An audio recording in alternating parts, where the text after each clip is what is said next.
Halo teman-teman, kemarin, tepatnya pada tanggal 17 Agustus 2021, kita baru aja memperingati Hari Ulang Tahun Kemerdekaan Republik Indonesia yang ke-76. Nah, dalam rangka memperingati Hari Kemerdekaan Republik Indonesia yang ke-76 ini, Pasgerda akan memberikan fakta-fakta menarik seputar Paskibraka. Kalian pasti nggak asing kan dengan sebutan ini? Penasaran nggak sih? Apa aja fakta di balik Paskibraka itu? Yuk kita simak videonya. Fakta pertama. Kalian pasti tahu kan Paskibraka? Iya, Paskibraka, pasukan pengibar bendera pusaka. Pasukan yang bertugas mengibarkan bendera merah putih saat upacara bendera. Tapi kalian tahu nggak sih? Faktanya, kalau sebelum nama Paskibraka ini, pasukan yang bertugas mengibarkan bendera saat upacara dulunya bernama Pasukan Pengerek Bendera Pusaka. Nama ini digunakan pada tahun 1967 hingga tahun 1972. Kemudian barulah pada tahun 1973 Idik Sulaiman mencetuskan nama Paskibraka, yang berarti Pasukan Pengibar Bendera Pusaka. Dan nama Paskibraka digunakan hingga saat ini seperti yang kita tahu. Fakta kedua. Serupa tapi tak sama. Pasti dari kalian banyak yang masih mengira kalau Paskibra dan Paskibraka itu sama aja. Tapi faktanya, Paskibra dan Paskibraka itu berbeda ya teman-teman. Emang apa sih bedanya? Yang pertama, dari penamaan. Keduanya sudah terlihat berbeda ya. Paskibra merupakan singkatan dari Pasukan Pengibar Bendera, sedangkan Paskibraka merupakan singkatan dari Pasukan Pengibar Bendera Pusaka. Kemudian tempat bertugas Paskibra dan Paskibraka itu juga berbeda. Paskibra bertugas mengibarkan bendera merah putih di tingkat sekolah, sedangkan Paskibraka bertugas mengibarkan dan menurunkan duplikat bendera pusaka merah putih di tingkat kota atau kabupaten, provinsi, maupun nasional. Walaupun memiliki perbedaan, tetapi Paskibra dan Paskibraka tetap memiliki persamaan ya, yaitu sama-sama sebagai abdi negara yang mengibarkan bendera kebangsaan Sang Merah Putih. Fakta ketiga. Kalau mendengar kata Paskibraka, biasanya yang langsung terlintas dalam pikiran kita pasti pasukan anak-anak muda yang selalu berbaris rapi dalam mengibarkan bendera merah putih saat upacara bendera.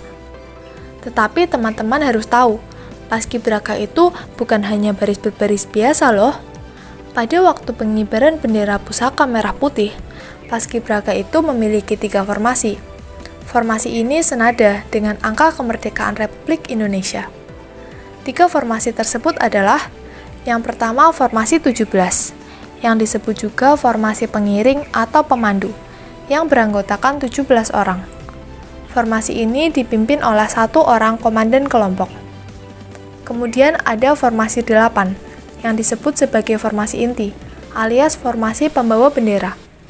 Dalam formasi ini, berisikan pembawa baki bendera, pengibar bendera, dan sejumlah pendamping serta pelengkap. Dan formasi terakhir ada formasi 45, yang sering disebut sebagai formasi pengawal. Biasanya formasi ini berisi TNI ataupun Polri. Nah, formasi 17, formasi 8, dan formasi 45 ini diambil dari tanggal kemerdekaan Republik Indonesia, yaitu tanggal 17 bulan 8 dan tahun 1945. Dan formasi ini diberlakukan sejak tahun 1967 hingga sekarang. Wah, ternyata di samping barisan yang selalu rapi, Paskibraka juga memiliki formasi yang sangat bermakna ya teman-teman. Fakta keempat. Teman-teman tahu nggak sih, dalam organisasi Paskibraka itu, terdapat 2 lambang yang sangat menggambarkan seorang Paskibraka. Lambang pertama adalah lambang Korps Paskibraka. Lambang ini berbentuk perisai berwarna hitam dengan ujungnya yang dikelilingi warna kuning. Memiliki arti bahwa anggota Paskibraka siap membela negara, memiliki rasa percaya diri, teguh, dan bangga menjadi anggota Paskibraka. Di tengah perisai terdapat pemuda-pemudi Indonesia yang berarti para paskibraka. Terdapat pula 3 garis horizontal, yang berarti terdapat paskibraka di tingkat nasional, provinsi, dan kabupaten kota. Lalu sang bendera merah putih di dalam perisai, yang berarti lambang negara Indonesia.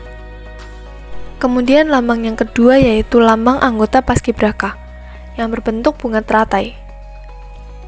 Bunga teratai tumbuh di lumpur dan berkembang di atas air, yang bermakna bahwa anggota paskibraka adalah pemuda dan pemudi yang tumbuh dari orang biasa, dari tanah air yang sedang berkembang dan membangun. Wah, ternyata 2 lambang paskibraka ini memiliki makna yang sangat mendalam ya. Fakta kelima. Fakta yang terakhir ini pastinya tidak kalah menarik. Siapa sangka, Presiden kelima Republik Indonesia yaitu Megawati Soekarno Putri pernah menjadi seorang paskibraka loh teman-teman. Putri dari Presiden pertama Republik Indonesia ini pernah menjadi anggota paskibraka pada tahun 1955 dan tahun 1964. Bahkan, pada kali kedua menjadi anggota paskibraka, Megawati berkesempatan menjadi pembawa baki yang bertugas menerima bendera dari ayahnya pada upacara 17 Agustus tahun 1964 di Istana Negara. Selain Megawati, putri Presiden Insinyur Soekarno lainnya juga pernah menjadi anggota paskibraka di Istana Negara, yaitu Rahmawati Soekarno Putri. Rahmawati menjadi anggota paskibraka pada tahun 1966. Wah, hebat ya beliau-beliau ini. Semoga kita bisa mengikuti jejak mereka ya. Nah, teman-teman, jadi itulah 5 fakta menarik seputar paskibraka. Kalian baru tahu yang mana aja nih? Kalian boleh banget komen di bawah fakta-fakta mana aja yang baru kalian tahu. Semoga dengan melihat video ini, pengetahuan kalian tentang paskibraka semakin luas ya. Jika video ini dirasa bermanfaat, ayo share ke teman-teman kalian supaya mereka nggak ketinggalan info tentang fakta-fakta menarik paskibraka. Oke, sekian dulu dari aku. Sampai jumpa di video-video Pasgarda selanjutnya. Salam Paskibra.